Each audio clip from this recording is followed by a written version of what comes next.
সরকারি, স্বায়ত্তশাসিত, সামরিক, বেসামরিক ও বেসরকারি নার্সিং ও মিডওয়াইফারি শিক্ষা প্রতিষ্ঠানে 2025-26 শিক্ষাবর্ষের ভর্তি পরীক্ষা আগামী বছরের জানুয়ারি মাসে আয়োজনের পরিকল্পনা করা হয়েছে। সবকিছু ঠিক থাকলে জানুয়ারির দ্বিতীয়ার্ধে পরীক্ষা অনুষ্ঠিত হবে। বৃহস্পতিবার 27 নভেম্বর দুপুরে স্বাস্থ্য শিক্ষা ও পরিবার কল্যাণ বিভাগ এবং নার্সিং ও মিডওয়াইফারি অধিদপ্তর সূত্রে এ তথ্য জানা গেছে।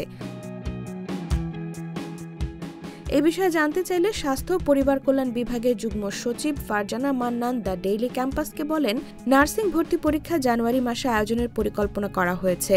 আগামী 2 দিনের মধ্যে এ সংক্রান্ত বিজ্ঞপ্তি প্রকাশ করা হতে পারে।